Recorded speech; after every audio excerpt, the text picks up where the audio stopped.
we said that a MOSFET is initially made up of, a MOSFET essentially looks like this. So this is your P MOSFET, right? Which consists of the heart of a MOSFET is the metal oxide silicon stack, right? So this is the capacitor, which essentially controls the conduction between two reverse bias junctions. So you have two reverse bias junctions, the source and body here, the drain and body here.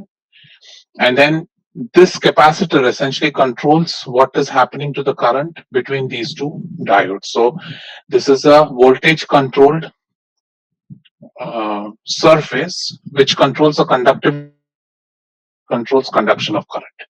And so we looked at the simplest way MOSFETs are used are in switches and sometimes used in amplifiers. So we looked at a MOS capacitor and we thought about how is it different from an MIM capacitor. So remember, in an MIM capacitor, whenever you have metals, there is no voltage drop in the metal, right? Now, because you have a metal oxide semiconductor, when you have to analyze the structure, we have to ensure, because the semiconductor and oxide both are essentially dielectrics, there is going to be a drop in voltage in both those regions, right? So the difference from a regular MEM cap to a MOS cap is that a MOS cap is going to have a voltage drop in the semiconductor also. So one of the plates of the capacitor will have a voltage drop across it. So we looked at the band diagram of what happens when you bring these three materials together, right? And so we assumed it's a p-type silicon in the substrate, and we assumed it's a gate, right? And now what we'll start with now, we'll continue with what happens to the band diagram, okay? So let's now assume that we're at flat band. So what did we say flat band is? Flat band is the condition at which there is no voltage drop across the oxide. So magically, if I've chosen the doping and the work function of the metal in such a way that essentially there is phi m is equal to phi s. So when phi m is equal to phi s, I think we had that in one of the questions in the tute yesterday. When phi m is equal to phi s, essentially the bands are going to be flat, right? And so at that point, there is no charge at the interface. Everything is neutral. The voltage drop across the oxide is zero. So let's assume this is the starting point for now. Just let's start there. That I have a MOS cap which I've created, which is at flat band. Okay. Now what we'll do is now we'll start applying a. Let's assume that we apply a positive voltage at the gate. So if I apply a positive voltage at the gate, which way will the bands move? With respect to the semiconductor, if I apply a positive voltage at the gate, which way will the Fermi level in the metal move? Up or down? Down. Good. So let's do that. So what happens is, as the Fermi level in the gate moves down, it is, so say you're applying a positive voltage at the metal with respect to semiconductor, right? So you're pulling this down. As you're pulling this down, essentially you pull this interface down. So you develop an oxide, you develop basically a voltage drop in the oxide and a voltage drop in the silicon, right? So what happens is, as you apply positive voltage, you're going to keep pulling these bands down, and so these bands are going to bend. Now, on the other hand, if I apply a negative voltage at the gate, what happens? If I apply a negative voltage at the metal end of the MOS cap with respect to the semiconductor, I will push these bands up. So if I push metal up with respect to the semiconductor, what essentially happens is, as I push this up, I'm pushing this band up, I'm pushing this interface up, so my bands begin to bend upwards, right? So let's look at two things. Let's assume first that if this is your MOS cap, so this is your semiconductor, this p-type semiconductor, this is your oxide, right? And this is your metal. So if I apply a negative voltage at the gate, what do you expect? So what are the mobile carriers in the p-type silicon? The mobile carriers in the p-type silicon are going to be holes and electrons, right? And we know that the number of holes are much more than the number of electrons. And so when I apply a negative voltage at the metal, what happens to the holes? When I apply negative voltage at the metal, what is the, so there is a force acting on the holes, right? Remember, these holes are delocalized in the semiconductor. It's a doped semiconductor. So the holes are delocalized, which means that when I apply negative voltage at the metal, these holes are going to be attracted towards the surface, right? Will there be current flowing through the structure if I apply negative voltage at the metal?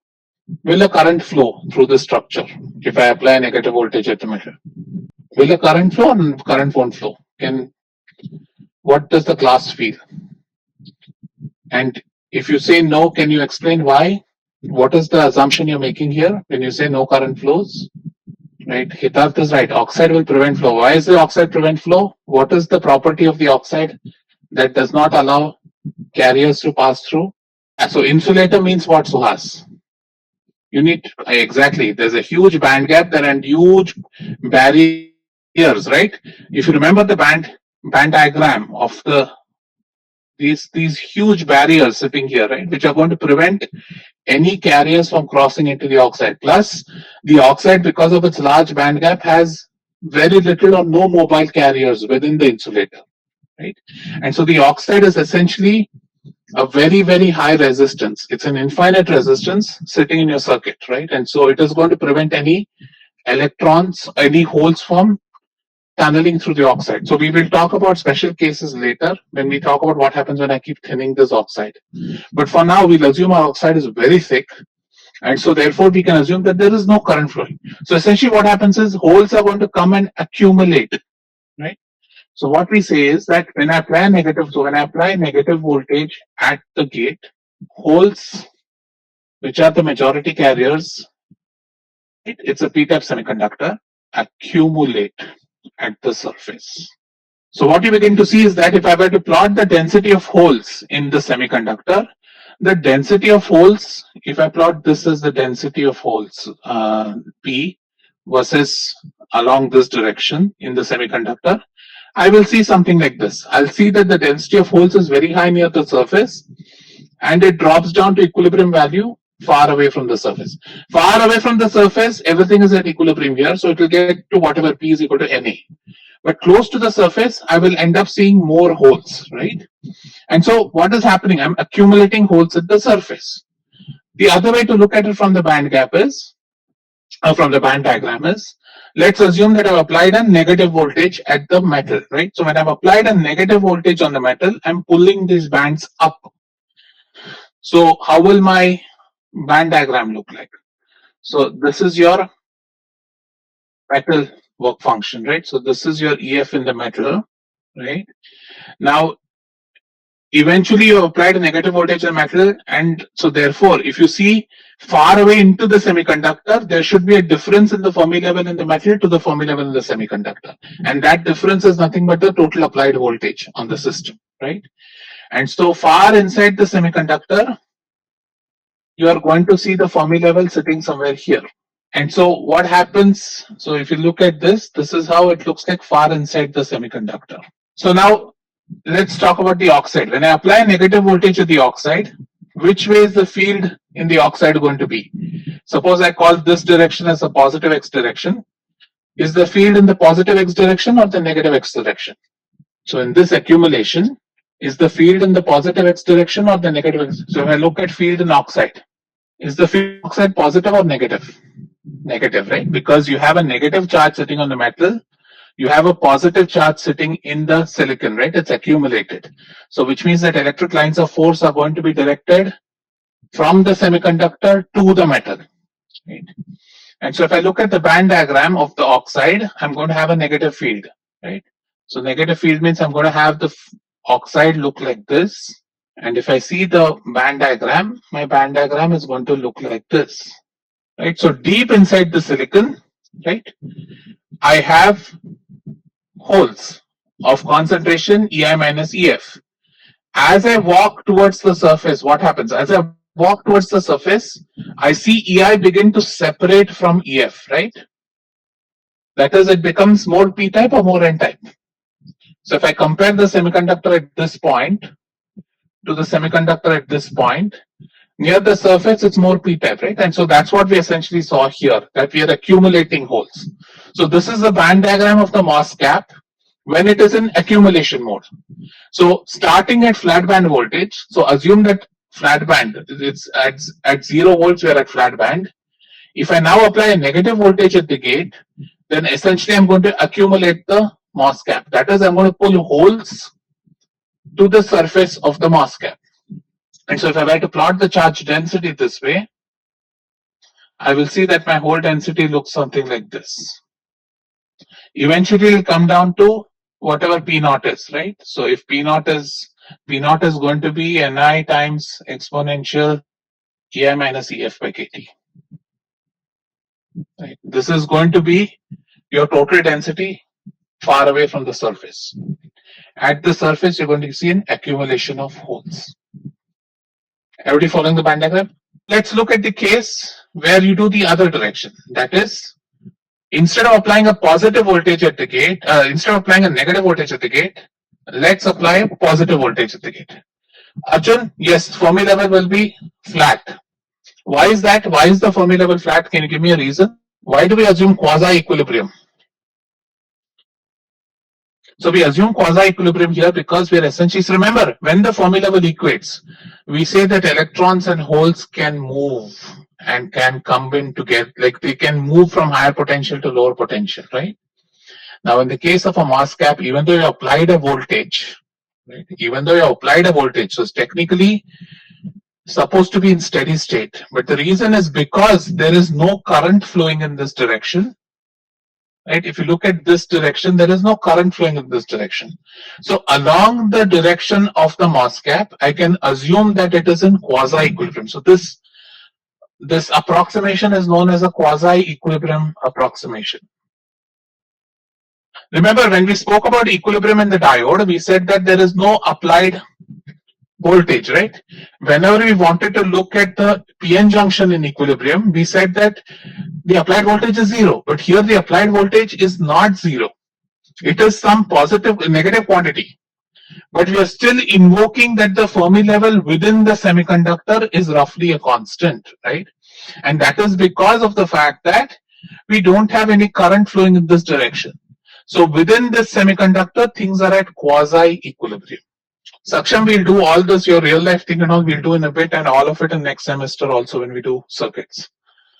So now let's flip the voltage on the gate. So instead of a negative voltage on the gate, let's assume now I've given a positive voltage on the gate. So if I give a positive voltage on the gate, what happens to the holes now? Right? So what happens now is holes. So by the way, Neil, hole will not move from oxide into silicon, right? Hole will move from the oxide side of silicon away.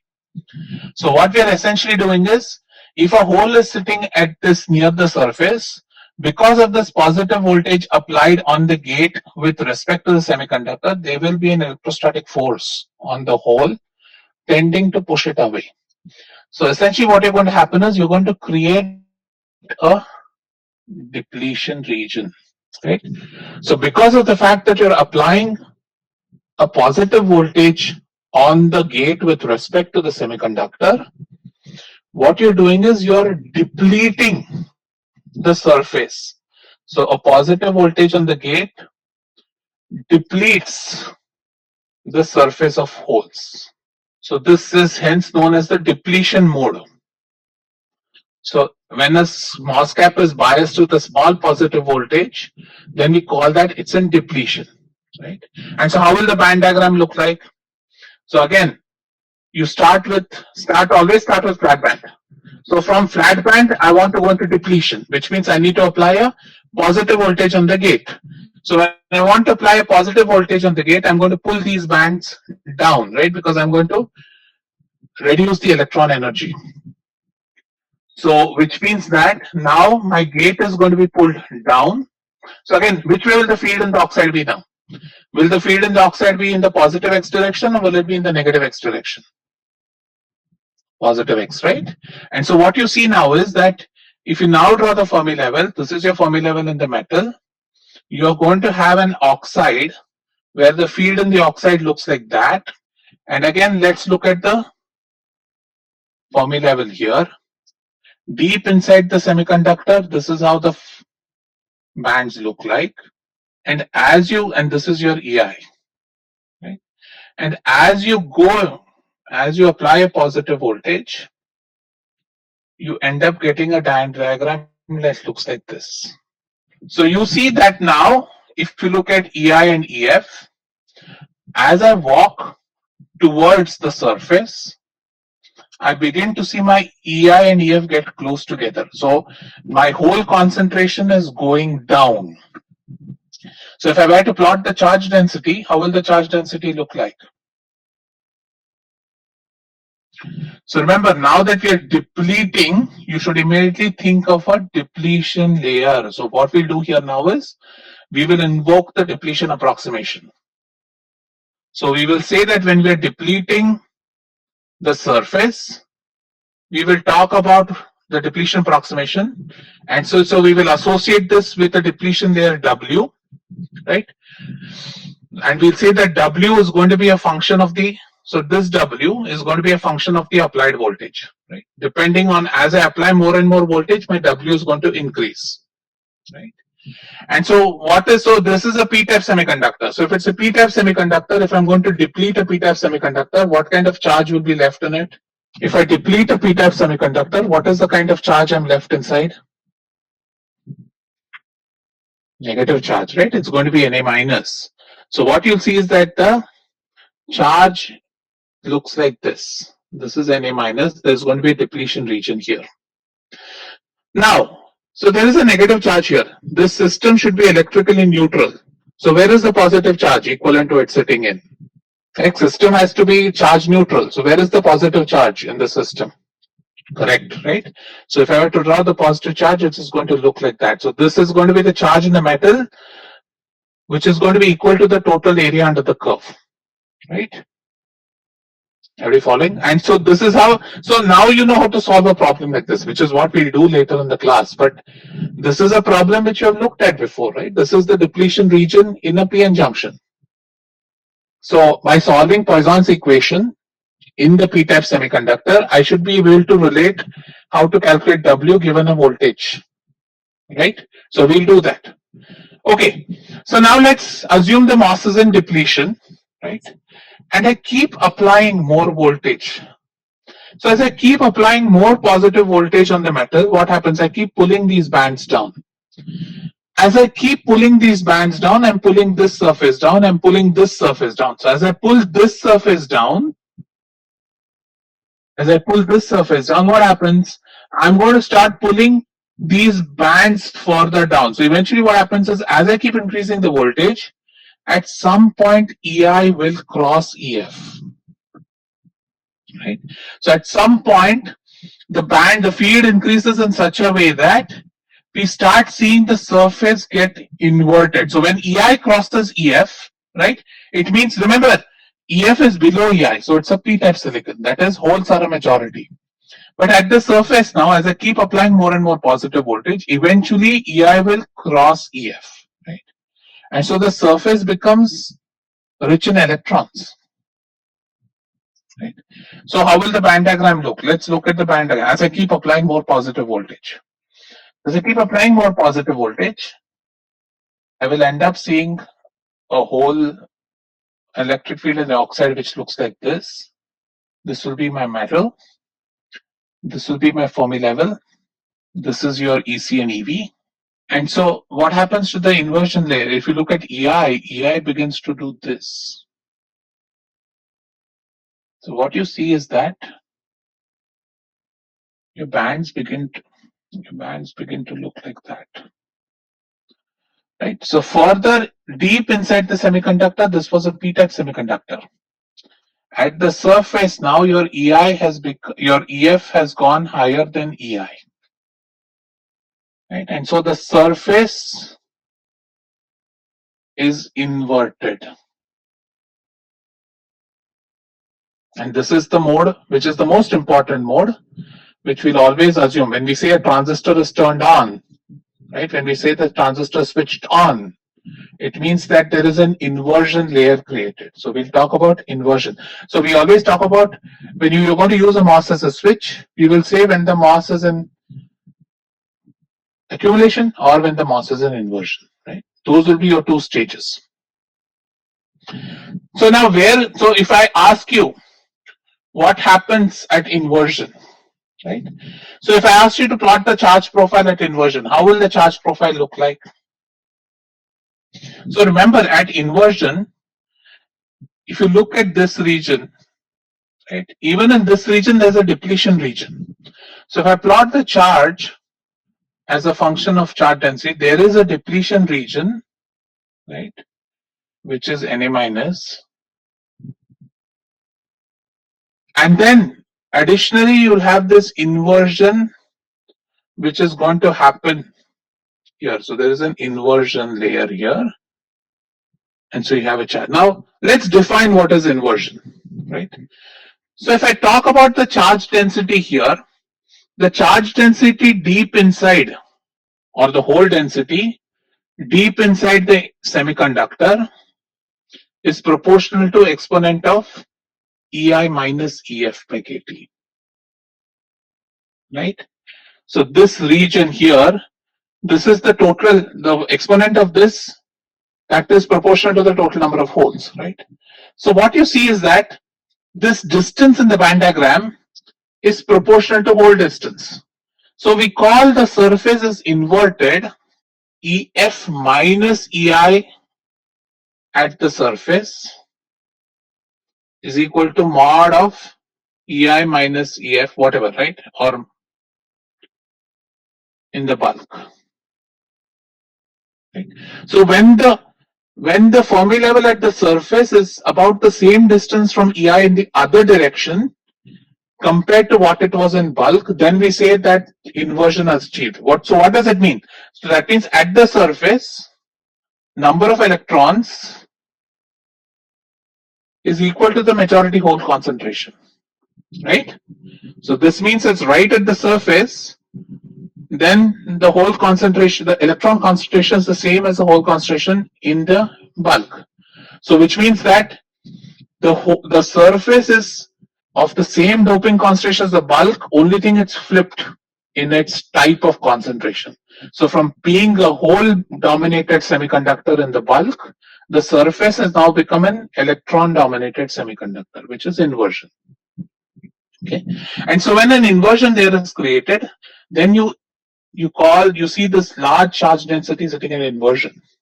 Now, why does this happen? We look at it in detail as we start doing the mathematics of this. But what you end up seeing is that you end up seeing it. So even in inversion, you have a depletion region and an inversion layer. So if you think about a MOSFET, a MOS cap, right? Let's think about a MOS cap. Now, MOS cap, if I think about a P-type MOS cap, P-type MOS cap will have 4 regions. So there is accumulation, there is flat band, depletion, and inversion. Remember, flat band is just one voltage. Flat band is not a region of voltages. So what you see is that, so maybe let's assume that this point is flat band. Let's just call this point flat band. So from flat band, suppose I assume a p-type semiconductor. Suppose I assume p-type semiconductor or a p-type bulk. Then from flat band, if I go negative in voltage, I will go into accumulation. From flat band, if I go positive in voltage, I will first go through depletion, then through inversion, right? So what you see is that anytime you want to switch, so if you have to switch between accumulation and inversion, it can't go directly from one to there. You have to traverse this.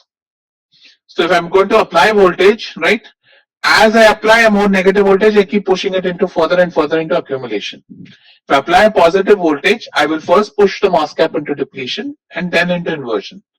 So obviously, if you think about an N-type semiconductor in the substrate, then these voltages will change, right? Because now if I want to accumulate the surface when I have an N-type substrate, then I need to apply a positive voltage in the gate. Right? So when I apply positive voltage in the gate, I'm going to attract electrons to the surface, right? And so at that point, the surface is accumulated. Right? So what you see is when you have a p-type semiconductor, for inversion, you need to apply some voltage, need to apply some positive voltage. And for an N-type semiconductor, for inversion, you need to apply a negative voltage, right? So you see that the P-type and N-type semiconductor operate on different sides of the voltage value. Physics is exactly the same. Only thing is, a P-type semiconductor accumulates in the negative voltage and an N-type semiconductor accumulates at positive gate voltage. So now you're beginning to see two kinds of MOS capacitors, right? A MOS capacitor which forms an inversion layer when a positive voltage is applied, a MOS capacitor which forms an inversion layer when a negative voltage is applied. Essentially, now we're talking about two kinds of MOS transistors, a P MOSFET and an N MOSFET. So the P-type semiconductor is the basis of an N MOSFET.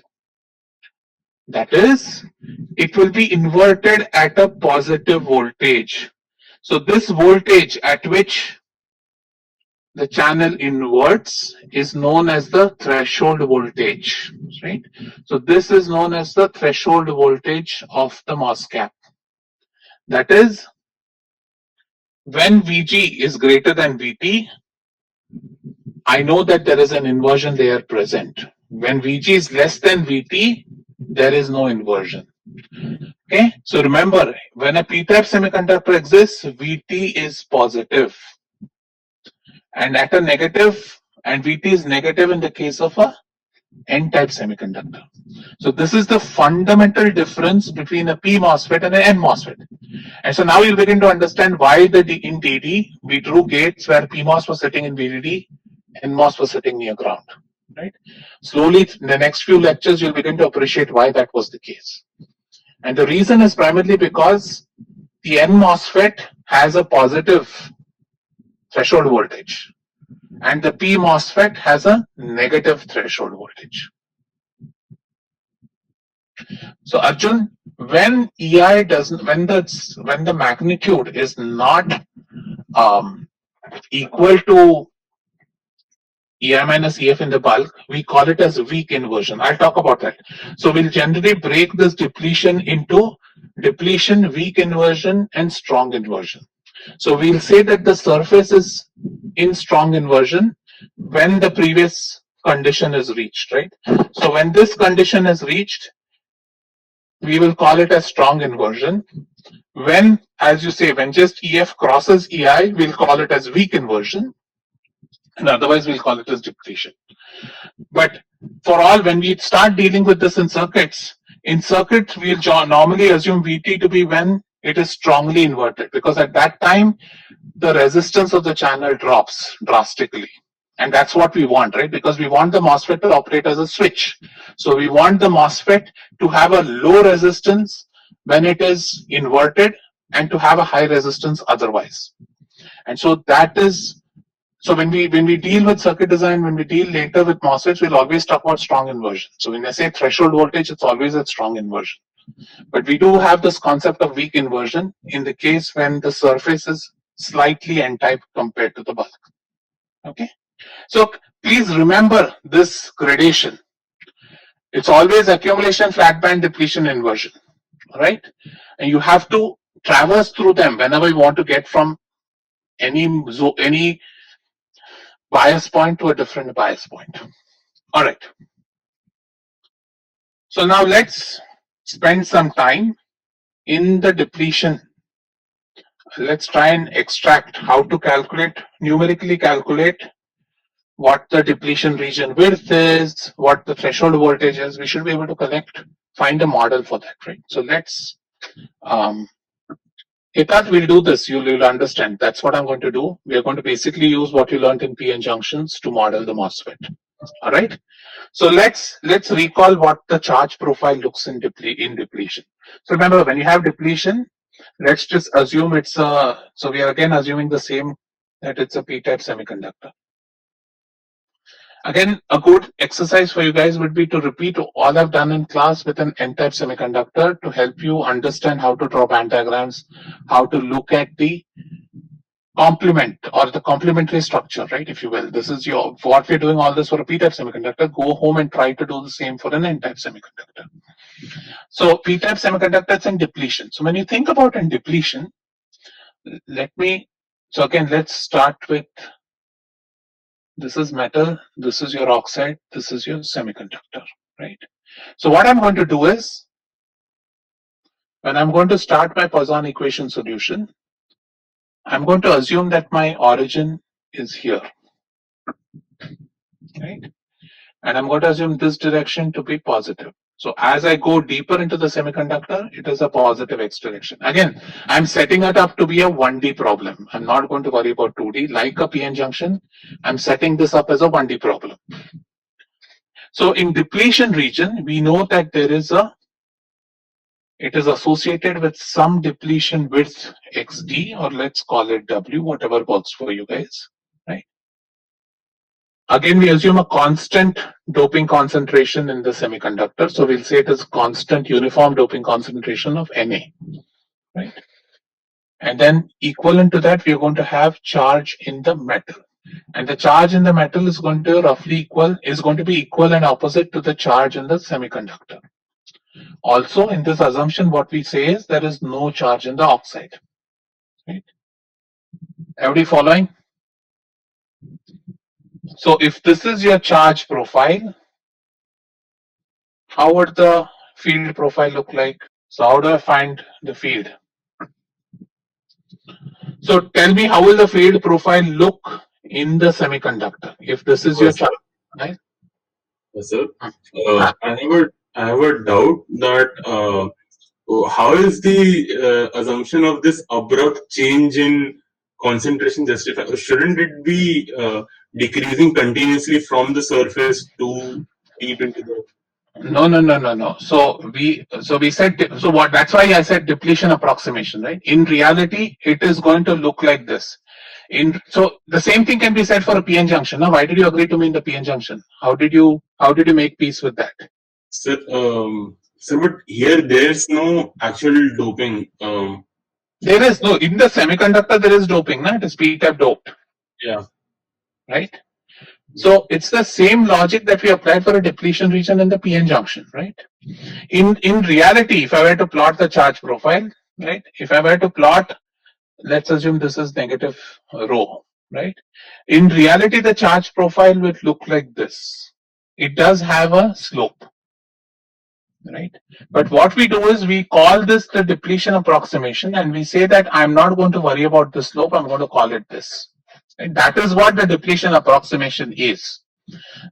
What you'll see is that this drop, remember, the charge is proportional to the difference in the Fermi levels, right? And the difference in Fermi level is voltage. Now charge goes as the exponential of that. And therefore, even if you have a linear change in your voltage, your charge profile is going to be exponential of a linear. So that changes rapidly. And that's why you can use a depletion approximation basically by saying that in the linear region. Again, if you were to draw this in logarithmic scale, it will look very different. A logarithmic scale depletion approximation looks like that. But in the linear scale, I can say that this charge is changed abruptly over a very small distance. And that's why we can use the depletion approximation. That is the meaning of the depletion approximation. Okay, so let's recall what the assumption are. We are saying it's a uniformly doped semiconductor with doping concentration Na. Let's say I've applied a gate voltage of Vg, right? Which is a positive voltage applied to the gate. So from that, because it's in depletion, we have a depletion width of W. And we know that this W should be a function of Vg, right? Because as I apply higher and higher value of voltage for Vg, I'm going to increase the depletion region in the MOS cap, right? So I want to understand what is this function. How do I calculate W if I know what Vg is, if I know what the doping concentration is and the structure of the semiconductor is. Okay, so now if this is my charge profile, can you guys tell me what the electrical field should look like? Let's first look at what does the electric field look like in the semiconductor. How should the electric field look like in the semiconductor? If the charge is constant, electric field should be linear. Good. Now tell me, is the electric field, where is it maximum? Is it linear? It's linear is correct. Now is it going to be maximum at the surface here, or is it going to be, is it maximum at x is equal to 0, or is it maximum at x is equal to w? What should the electric field be outside the depletion region based on, yes, right? So we know that the field has to be 0 outside the depletion region. So the field profile should look like this. Should be a linear function up to xt and some E maximum at the surface, right? Everybody following this? I'm not done any mathematics. I'm just employing Poisson's equation. Now, what can you tell me about the field in the oxide? Is there a field in the oxide? Yes. And how do I relate the field in the oxide to the field, maximum electric field? Is there a way I can do that? Is there a way I can relate the maximum electric field in the semiconductor to the field in the oxide? Saransh, is that equal, or is there another material parameter to think about? Let's look at that interface closely. If I look at this interface, I have Emax on this side. So this is my oxide, this is my semiconductor. If the field is Emax and the field is in the positive x direction. So if this is my Emax, what is the field on the oxide? How do I relate the two fields? Very good, right? It's by the dielectric constant. So remember, the displacement vector is going to be a constant. So which means that epsilon ox times E ox should be equal to epsilon silicon or epsilon semiconductor times E max, right? Which means that my electric field in the oxide can be written as E max times epsilon silicon by epsilon oxide, right? Everybody following me here? So if I know, so hence the field is going to be, what do you guys can think? Is this number going to be larger than or smaller than 1? Epsilon silicon by epsilon oxide. Epsilon silicon by epsilon oxide is larger than 1 or smaller than 1. What is epsilon silicon? 11.8. What is epsilon oxide? 3.9.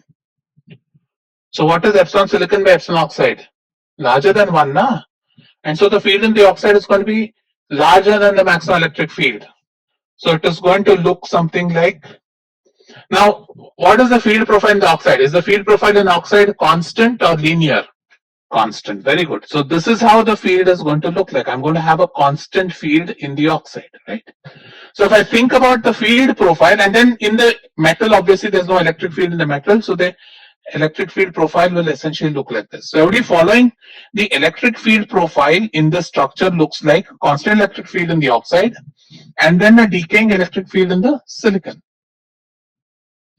And so now you can look at the voltage. How will the voltage look like now? So if you look at the voltage, then the voltage versus x should be a linear function in the oxide and should be a quadratic function in silicon. Everybody agreed? Because for voltage, I'll integrate the field again, right? So when I integrate the field again, I'll be left with the voltage or the band diagram. And so the band diagram essentially, and that's why we drew this, right? Go back. This is why we drew these lines to be quadratic, these lines to be linear, right? So from this, you essentially see that the voltage profile is going to be linear in the oxide and quadratic in silicon. Everybody following me? With junction, there is a difference in the materials, right? So the electric field has to jump. That is the property of material interfaces. And why is that abrupt change? What is happening? Why is that abrupt change coming in? That abrupt change is coming in because of what? Because the materials are different, right? Okay, so now let's do the math behind this. So let's start with the Poisson's equation. So let's assume that I want to calculate the band bending in my silicon. So let's assume that my voltage at some point x is given as phi of x. Right. So if I assume that my voltage is given as phi of x in silicon, I can write Poisson's equation as d squared phi by dh squared is equal to minus rho by k epsilon naught or minus rho by epsilon silicon. And so what you get is rho is what? Rho is q times minus Na, right? So I can write this as q times Na by epsilon silicon. So in silicon, also we know that electric field is what? Electric field is given by minus d phi by dx. Right? If phi is your potential, then E is given by minus dV by dx. So from which you get your dE by dx, where x is E is the electric field, is given by minus QNA by epsilon silicon. Right? Now, what are the boundary conditions for this? So the boundary conditions for this, we know that the electric field,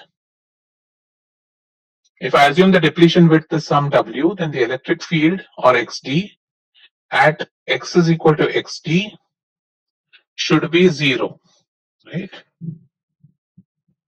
So from that you integrate, and let's call the field at the surface some ES. That is the electric field in the silicon at the surface. Right? So what I can say is that, so integrating from 0 to XT, right? So ES to 0 of DE should be equal to 0 to XD of minus QNA by epsilon silicon dx. Right? All I'm doing is integrating.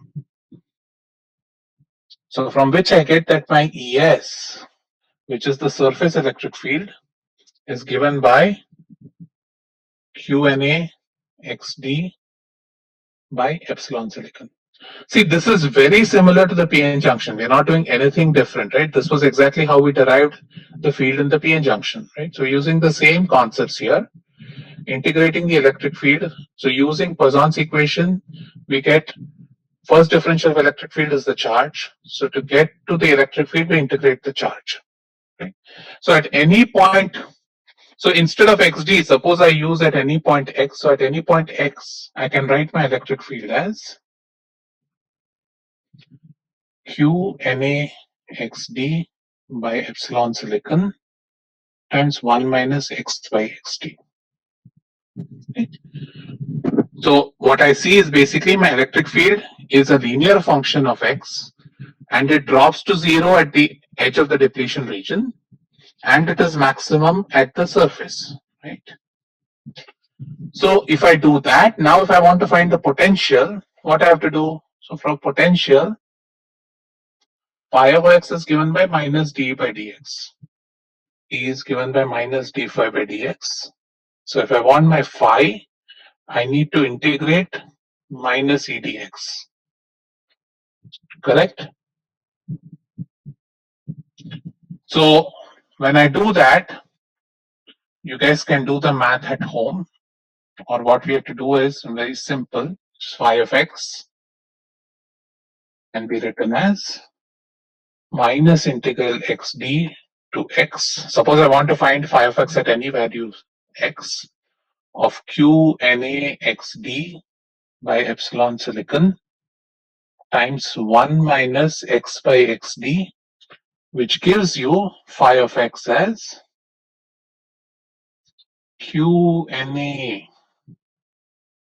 xd squared by 2 epsilon silicon times 1 minus x by xd, the whole squared, plus some potential, plus some integration constant. Right? And this is nothing but the bulk potential. So we can write this as, right? So what we see here is that the potential profile in the silicon is again a quadratic function of x, right? And can be written purely as a function of xd and the doping concentration. I'm already running out of time, so I'll stop here. We'll start with this on Thursday. What you want to do now is go and check my integrations, make sure they're okay, and then we'll start here on Thursday. We'll see from this how do I calculate the total voltage drop in the silicon. Once I know the total voltage drop in silicon, I can calculate what the voltage drop in the oxide is. Then I equate that to Vg, and from that I can calculate what Xt is. So we'll look at all that in detail. Okay, so I'll stop here and take any questions that you guys might have.